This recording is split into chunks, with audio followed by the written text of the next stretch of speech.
clients who've come up to me and said, dude, I don't ride after 6 o'clock. Or a person who is an 18-year-old boy who's just starting riding a motorcycle. But if somebody is directly jumping on a 400cc or a 600cc or a 1000cc, there are chances of you making more mistakes. You will really require a handlebar riser. Injuries can be mended. Deaths cannot be. Most amount of deaths happen because... Hi, my name is Mark and we are at LMT Garage and we are going to talk about everything around touring, tips, bikes and everything like mods, etc. And we have Eshan with us, who's been touring for a long time. He's also a rallyist and runs a workshop and a store called LMT, which is LetMeTour, which is why he's the ideal candidate here. Eshan Banodkar. I have been a motorcyclist for I think more than 12 years, been riding all over India. Touring on a big motorcycle or a small motorcycle? So I put it in a very simple format, man. I come from the generation of biking where my father was a biker himself. The things that he told me is always go small. So you start with a 100cc.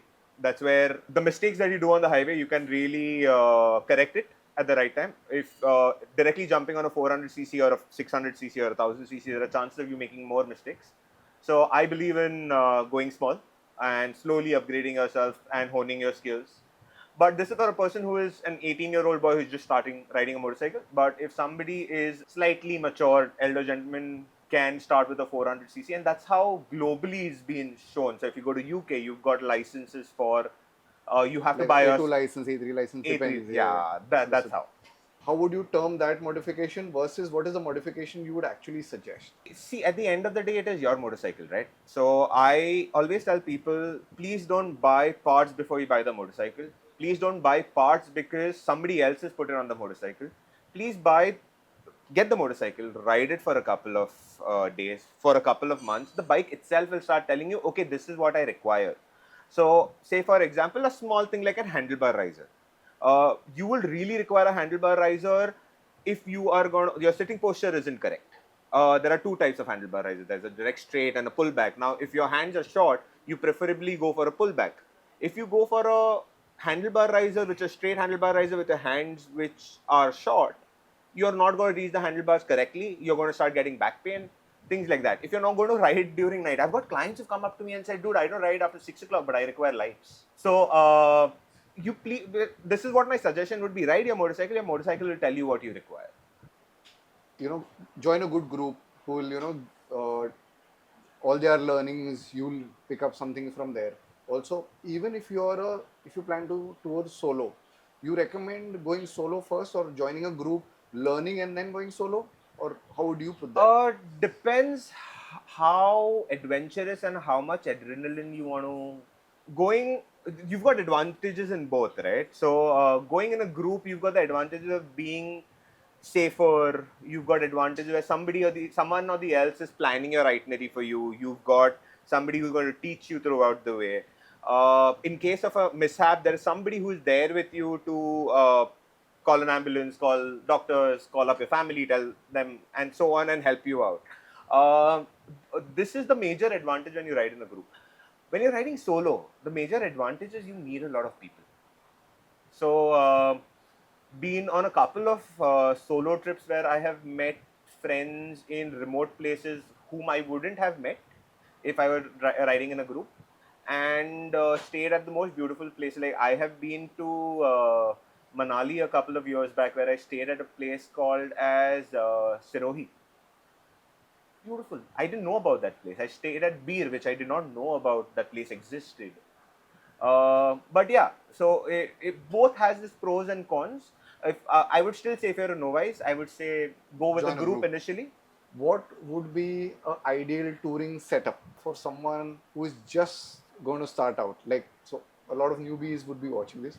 So what do you think should be? Let's not call them newbies. Let's call them beginners. So let's break down touring into three segments. Okay, so let's consider your weekend tours. Let's consider a long distance tour, and let's consider touring for more adventure, which is maybe going for trails or going for an off-road. So for somebody who is a beginner, first of all, more than anything else, go on an MAT. You go on your dad's old motorcycle. Doesn't matter. Your apparel is the first thing that you look at. Okay. From a good helmet, Jackets. jacket, gloves, pants, shoes. A lot of people do compromise on pants and shoes, saying that zarurat nahi hai, video mein dikhta nahi hai. Those are the first things that you buy before a motorcycle. I think there's a study that says most injuries happens in your lower half of the body. That's your legs, your knees. But no, I would say most amount of deaths happen because of a wrong helmet. Okay. Injuries can be mended, deaths cannot be. So a helmet is the primary thing that you need to buy. So my next question to you would be touring related modification. Aesthetic versus performance. What would you put down in an aesthetic bracket versus a performance bracket? Or also the next one we'll make is a need to have versus good to have. Company gives you on the motorcycle is good to go. You can sit on a motorcycle. So any of the brand new motorcycles, you just buy it, sit on it, and leave. You can do that. But of course, you aesthetic wise, you can do each and everything that is available. You can put guards, you can put a tank guard, you can put a top rack, you can put a top box, you can put all the possible bells and whistles on the motorcycle. But if you don't go for a ride, none of those things are really going to help you, right? I would always tell people, buy the motorcycle, ride the motorcycle, understand what you require, and that's when you buy it. Now, this is when it comes to aesthetics.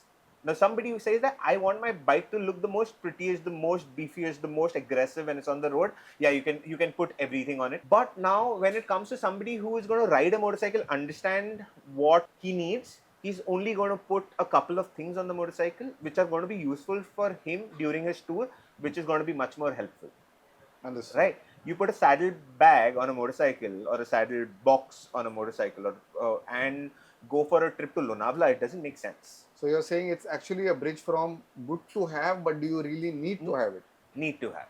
Yes. Right? If you're touring and you're going the distance, you need those saddlebags, right? Yes, Versus you need if I'm just going to Lonavala, do I really need those saddlebags? And this also comes with experience, right? So I remember my first trip to Leh Ladakh. This was in the year 2012. I had a tank bag, a saddle bag, a tail box, filled to the brim.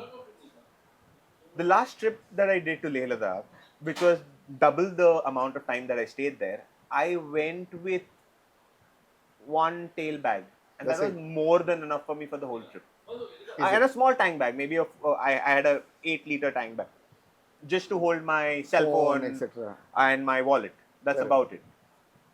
What are touring essentials, small things that could actually be very helpful?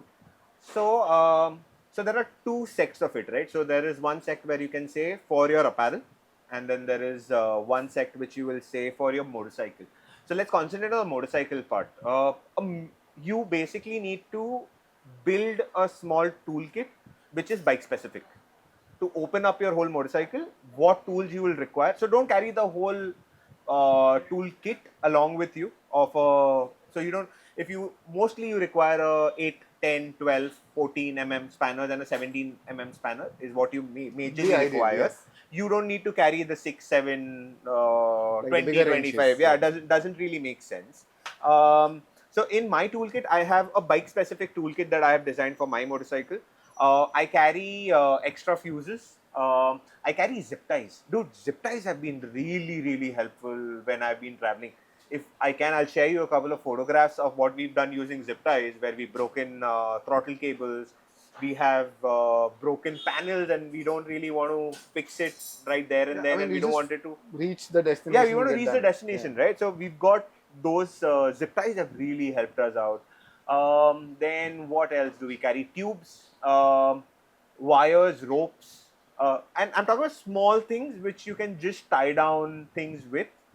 And for apparel wise, dude, carry garbage bags. They come handy. Yeah, it starts raining, just put it between your socks and your shoes, and it makes your shoes at least your legs waterproof till the time you reach your next Yeah, not destination. bad. I didn't know of this. Yeah, it I didn't helps. know of this. Yeah, a couple of those things, man, it just is helpful. I think these are basic things that you need to carry when you're touring. Yeah. Or rather, you can put it in the essentials category. Essentials category, yes. I don't have anything more to ask. I think so. We have a lot of download. So if you have more questions, you can always visit him. LMT Garage. It's in Exer. It's in Borivali. Borivali. Call us up 10 to 10. Yeah, he's a busy man. So yes, thank you for taking the time though. Pleasure's all And mine. I will see you soon on the next one. I think so. The next one should be a more interesting topic. Should it be?